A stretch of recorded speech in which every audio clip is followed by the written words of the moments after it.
Hi, we're here today doing an install and we're opening up our boxes for our Lightbeam Generation 2 Air Maxes. This is a completed project. This is what it looks like when it's done.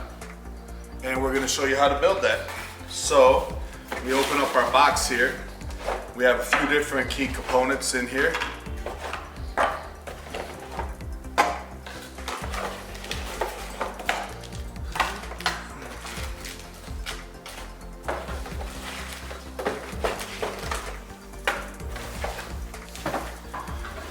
So what we have here is the holding supports for the dish itself and the antenna. We start by placing this tab here on the left-hand side with the bottom facing towards you. Push it down, spread it apart just a little bit, and it'll click right in nice and secure. The bottom part goes in the bottom. If you put this in the top and this is up in the air, it can fall like that. If we have this in the bottom here where it always goes, you don't have to worry about it falling because that's supporting it on the pole there. So you place that there on the inside. This is your package with all of your bolts that's gonna hold that. Inside of the package, we have two bolts that have plastic around them that peels right off of there. And there's two of those. You have one nut, two wing nuts, and three small bolts. This right here, this nut goes into here. If you look at it, you got a flat side on that lock nut and you got a rounded side on the lock nut. The rounded side faces up and that slides right in there. The long bolt goes into the other wing nut, drops right down, nice and secure. Take this top one, place it in the top here. Hold that nut in there because if you don't, it's just gonna fall out like it just did. So keep that pressed in and churn. Make sure that you churn this all the way tight because if you don't get that all the way tight, that's loose. So make sure that's in there all the way tight. Put some muscle to it. Boom, now that's not coming out of there. This here, this one's got a small line on it. Make sure that that line is facing up.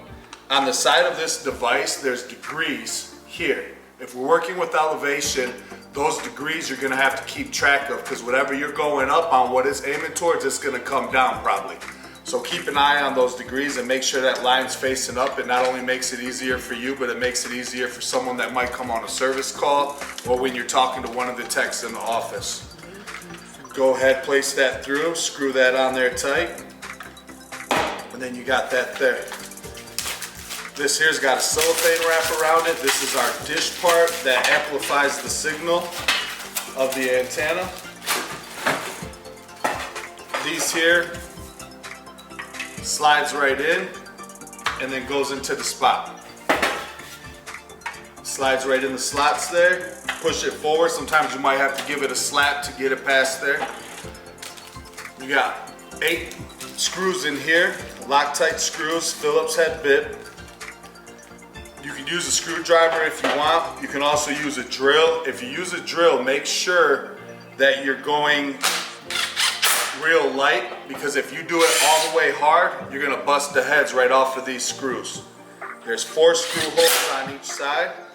Make sure that you utilize all 4 screw holes so that it's nice and secure.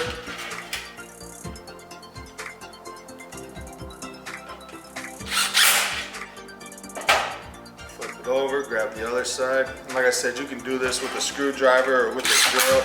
That's up to you, whatever your preference is. But again, if you are using the drill, make sure that you're not over tightening it to where those heads break off. It does happen, and if it does happen, just go ahead and move on down to the next slot and put another screw in there. So we have that there. Here's the tricky part. It might be a little difficult at first till you get used to it. There's 6 points of contact on this. So these 2 here go in there. If you set that flat and rotate it up, they'll slide right in. If you try just to push them in or come in at a different angle, you're gonna break those tabs. Once those tabs are broke, the secure for the light beam itself is no good. So make sure we're not breaking those. These slots here on both sides slide in. Once those two are slid in, place your hand over top of this. You can bend this dish, so make sure that you just got a nice point of contact right there with your hand. This here pushes in, clicks, and that's in there. That's secure now. Everything here's secure. And this is your antenna. This is what your Cat 5 is actually going into. This is what's making this usable. That goes in there, slaps right in tight, and then this is where you'll place your Cat 5 in through here. And that is the end of the tutorial for putting together a light beam.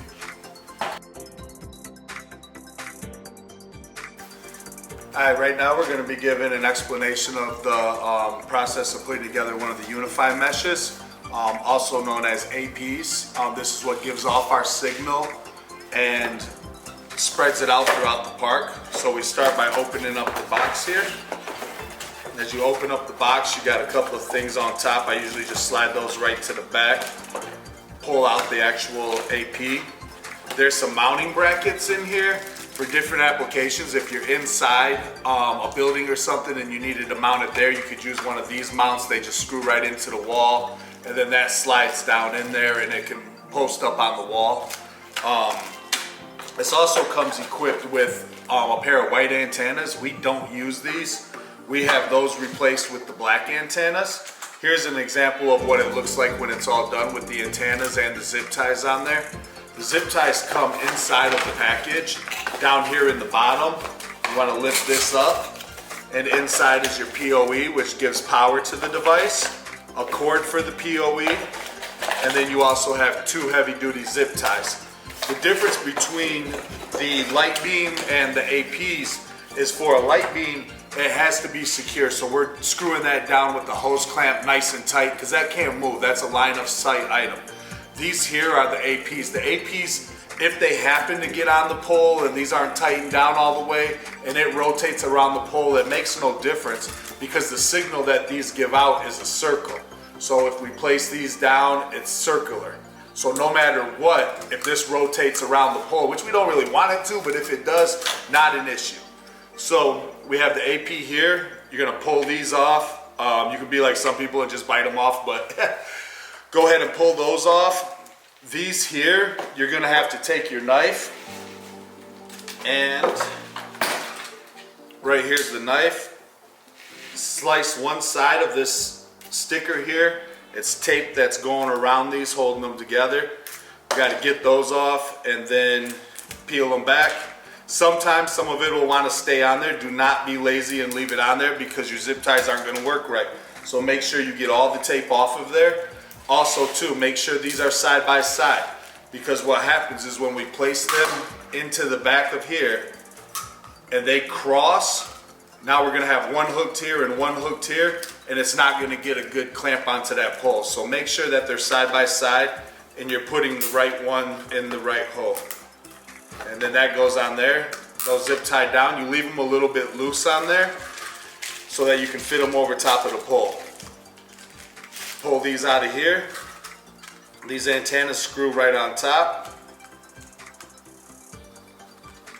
Make sure they're nice and tight. The bottoms, make sure they're as tight as can be because even though those are tight, you can still rotate these where you need them so that you can bend them down when you apply them to the pole. These also break pretty easy, so if you got these on the pole or you're placing them down for storage until you're ready to put them on the pole, make sure that you're not running into these because just a little bit of pressure will break those right off, and then we got to go ahead and replace that. So that's how to put together one of these. Thank you very much. In this section we're going to be talking about PoEs. That's power over Ethernet. It's the way that we power all of our equipment, be it the light beams, the locos, the sectors, even our cameras. One of the things that you're going to want to make sure is if you're working with a 24 volt PoE like these two here, or if you're working with a 48 volt like this one here. Now our 48 volt PoEs are for our cameras only and specifically. They come in different types. These ones here are the iCreates, and on the back of it you can look and see that it's a 48 volt PoE. So when you look on the back of those, make sure, but the majority of them will all be the iCreates. And pull them apart. They got zip ties on them or twisty ties, or they'll have rubber bands on them, but this is your power source. This is what will plug into your surge protector. And then on here we have a PoE, which is your power actually going to your device. In this case, the 48 volt, it will be going to your camera. And then the landline. The landline allows for all the information that's being passed through to be communicated, so that everything goes back onto the system. So with your landline, you'll have, say you have two of these here, like the 24 volts. You'll take your landline, you'll place your landline in between them like this. That allows for those to communicate and relay information back to the micro TIC so that we're able to manage things from the office and make sure that the system's correct. That's pretty much it for your PoEs. A lot of your devices will come with the PoEs already in it, but if you're working out of something like the light beam boxes where there's 5 light beams in a box, those do not come with PoEs, so make sure that when you do your inventory that you have enough PoEs for the job and the right kind of PoEs, like the 48 volts if you're doing cameras. Thank you very much, and we'll get on to the next section. So when we're doing a project, one of the things you want to make sure is you're grabbing all your PoEs out of the boxes and stuff, and then once your PoEs are out, you're going to go ahead and plug the cords into them. Make sure you take the backs off of them so that they face nice and smooth next to each other. You're going to put these back to back. The reason that we put these back to back when we're doing our devices is because there's a little light on each side of these. And that little light that's on each side of those, when we tape these together, we want to make sure that that light is visible. So you're going to place your tape right below that area there where that light is. And you'll come around on the sides, wrap it with a couple of pieces of tape, pull that off. Now that light's visible so that if you need to check to make sure there's power, or say the camp owner needs to check, they're able to just look and see that light right there. Something else that we do to keep the boxes a little bit clean is throw a couple of pieces of tape on these going down. So we got tape there, another piece in here, and one more down towards the end. This keeps things nice and organized in the box so that we don't have wires going all over. One, it looks nice and professional, but two, it also stops from accidentally unplugging anything that might be in there. So if these wires are flopping all around and stuff and they get caught on something else, especially a landline, then that could be an issue for disconnecting. Then we're getting a call and we're having to come out and do service for something that's really simple. Once you got these all taped together, go ahead and place your landline in here. And that'll set up for something that has one AP and one light beam. If we have more than one PoE, say we got 3 PoEs in there, each one of these will receive a landline, and then those will be plugged into a switch. So when we plug those into a switch, there's multiple ports, and we'll discuss this in another section, but there's multiple ports on the switch. Each one of those go in there, and it allows for it to communicate through the switch as opposed to just communicating through the system itself with one landline. Thank you very much, and that's our section on PoEs. In this section, we're going to talk a little bit about some of the different terminologies and equipment that we use. Over here I got some of the different types of equipment. We'll start with some of our most basic equipment, which is our light beam. Our light beam is used for penetrating signal.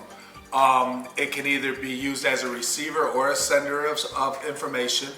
And what these do is these capture the signal being shot or relayed, and it takes it down on the jumpers, brings it back up into the AP, and the AP sits along with this on a pole, and this gives out your signal. So these APs give out signal usually about 125 to 150 foot really solid each way. We can stretch those a little bit, but that's about the area that we like to be in. The nice thing about the light beam is the light beam gives us a pinpoint accuracy. It shoots that signal straight through. If you need to get through any type of leaves, or you need to get a long distance and you need to make sure that shot's made really well, this would be the device that you would use for that.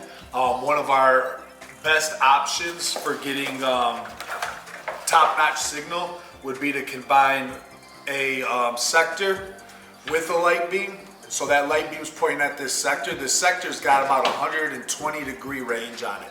So imagine a third of a circle being pointed straight out, and then one of these catching, or one of our locos catching that signal. It makes for a really good area if you have a park where you need to come off of a certain section but cover a whole area. You put one of these up as opposed to a light beam, which may be a little bit more directional and more pinpoint accurate. This will blanket an area with signal. One of the other things that we use a lot are our locos. Our locos are for more line of sight. If you can see the light beam or you can see the sector and there's no trees, no obstructions in the way, short distances, things along those lines. But something to remember also too with the loco is the loco don't tilt up and down or right or left. So it's got to pretty much be right in line with whatever it's shooting towards, as opposed to say the light beam where we can adjust its height up and down. We can go right or left with it. We can make a bunch of different maneuvers with that one. Something else that we have that you'll hear a lot is a switch. They'll say, you know, grab a 5-port switch. So we got the 5 ports here on the switch. This plugs in. Anytime that you have more than 2 devices, you have to have a switch. When we talked earlier about the landlines on the PoEs, landline to landline when you only have 2 devices. If you have 3 or more devices on anything, you're always going to run those landlines straight from the PoE into the switch, and then the switch does the computing for you and tells which device needs a signal, which one's sending information, which one's receiving information, and all of that takes place in this switch.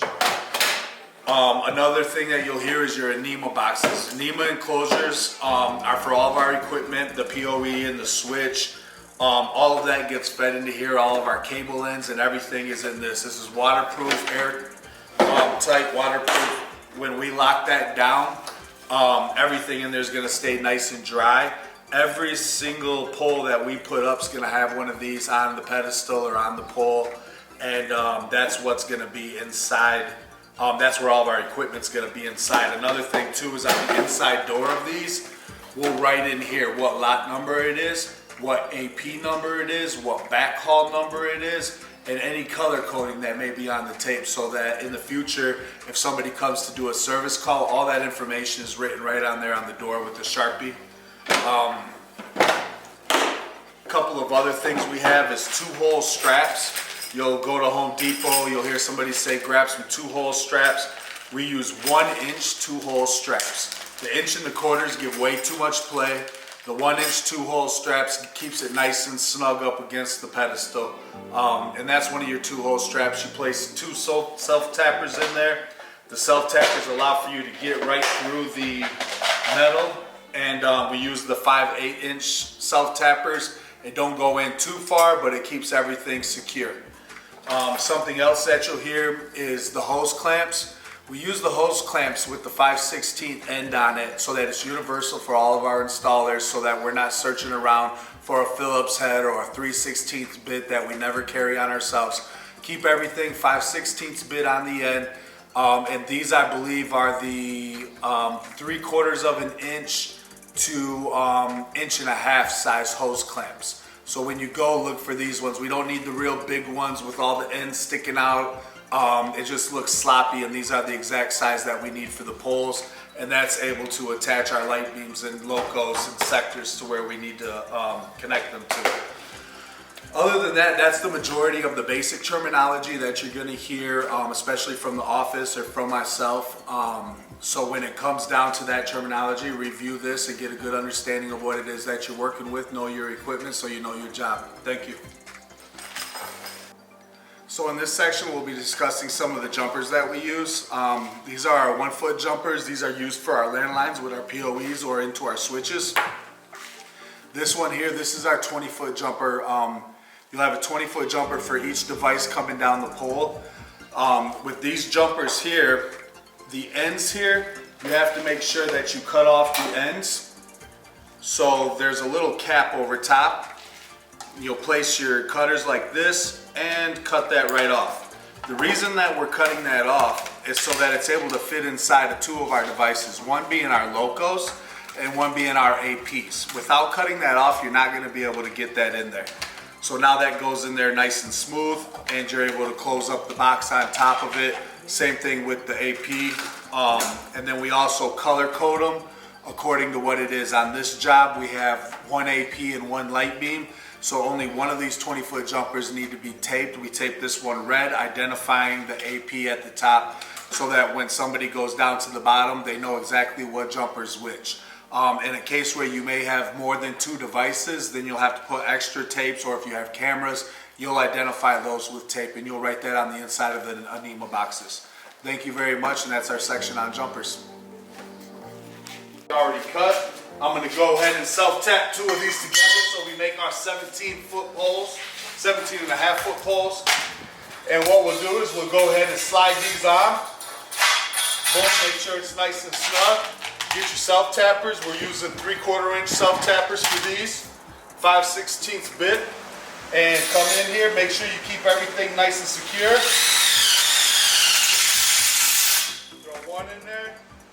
Get you a second one up, just a couple of inches up.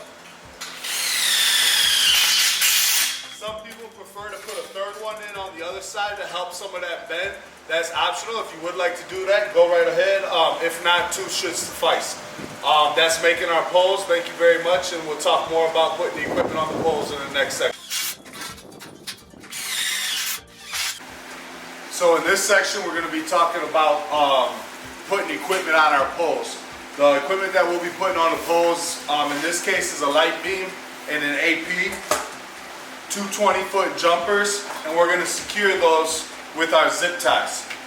The light beam gets a hose clamp on it. These hose clamps that we use right now are 3/4 inch to 1 3/4 inch. You shouldn't need anything bigger than that, and anything smaller is not going to work.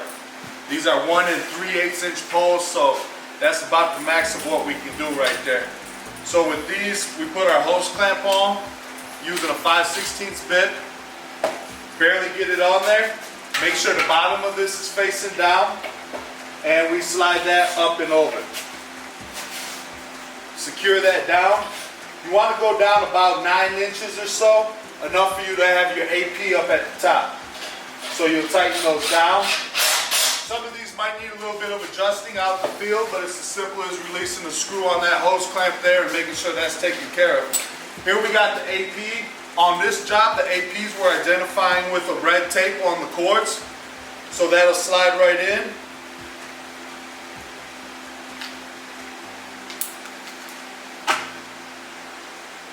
That'll go on there. These go on. We use the zip ties for these like we explained in the other section. I usually place it right up top. Zip tie those down.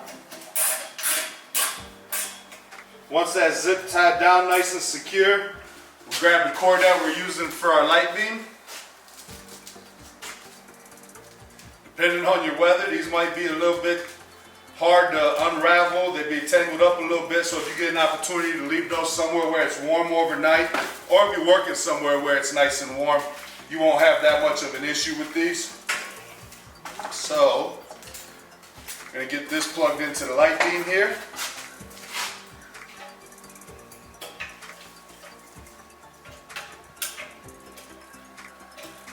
And screw this back into the end of the light beam.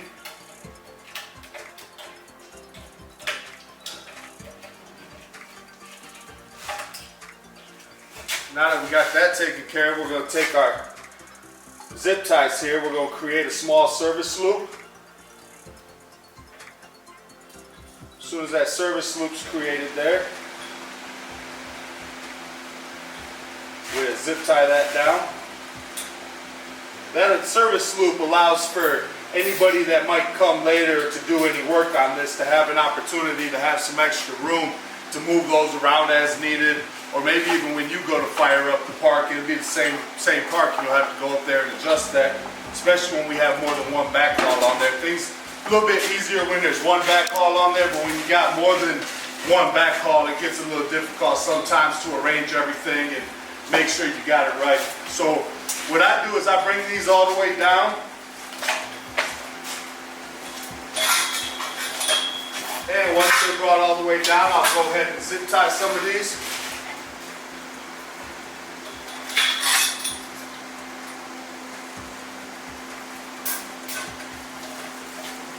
And once it's zip tied, we'll go down the pole and we'll place zip ties about every 18 inches or so. And then at the end, cut off your excess that you have and you have your pole made. Thank you very much, and that's our section on putting together the poles.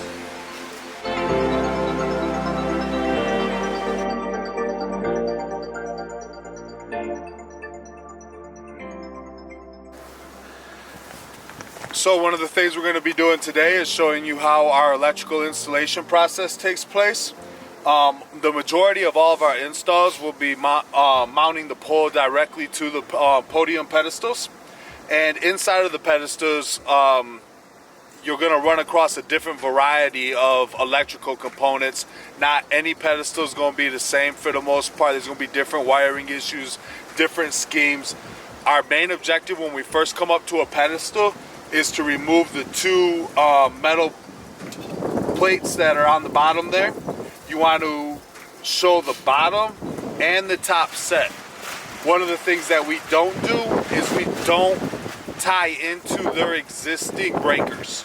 So you have the breakers up top there. We don't tie into those. If there's slots available, you do have the option to tie in your own breaker. However, the majority of the time and what we'll be using on installations is we're going to have inline fuses.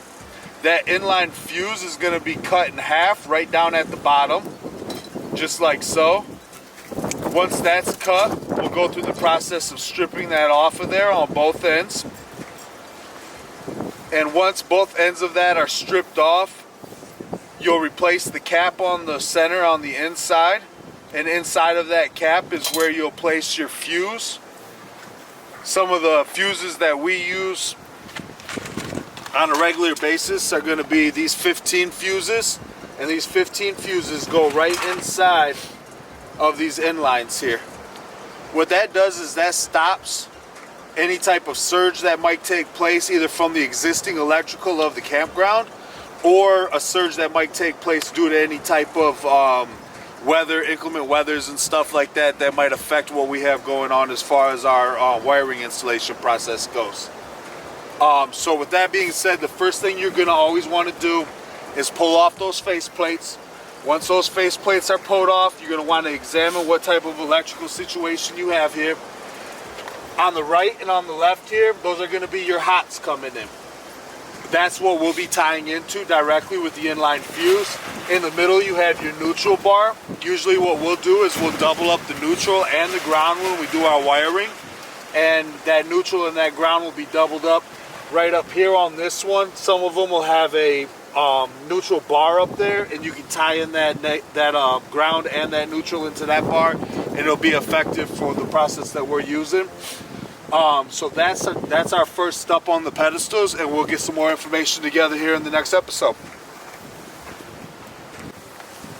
So in this segment, we're going to be talking a little bit about where to place your holes with your stub bit onto the pedestal itself. We're also going to be talking about different ways that you can place your holes on your boxes, on your anema boxes, so that your Cat 5s and your electrical will be able to run through there. One of the things is this is really up to you as the installer. It's your decision where these holes are placed, where your anema box is placed, where your pole's placed. A lot of the times it comes down to you making those decisions and that call on the spot. If you have any questions, call another colleague, ask them questions concerning where you might want to place it. And it's going to be one of the things you run into at every job. It's going to be different at every job. So like this one here, I ended up having to put the hole for the electrical on the back and then the other hole right next to it, because one of the things we have on the back of this one is there's no place to be able to put the two hole straps on the side because it'd be overlapping the cover plates. So what we had to do is we had to place the two hole straps on the back, and then we had to strategically place this so this is nice and flush, and it also looks good on the back also. So with that being said, your main thing you're going to watch out for is running into any of these electrical lines. You want to make sure you got enough placement to be able to get your self-tappers in there. And keep an eye open when you're placing your self-tappers in there. You're not running into any electrical. You're not causing any problems with closing the box back up. And that's our main thing with the placement of these boxes. Always have your duct seal on the back so we're keeping out the weathers. And that's pretty much all that needs to be explained for this one. And we'll go on to the next episode. Thank you. So in this section, we're going to be discussing how exactly to hook up our electrical from our surge protector into the panel itself. As you can see, I put the ground and the neutral together. That is up to you if you want to do the neutral and the ground separate. That's your choice. This works and it works effectively. It's also quicker because you're only hooking up one. We run the inline screw with the cap on here. The inline fuse with the cap on here. Tied that together. Got the 15 in there. And we have the other side stripped down and ready to place into the electrical here. So, when we place that into the electrical, I place on my ground and my neutral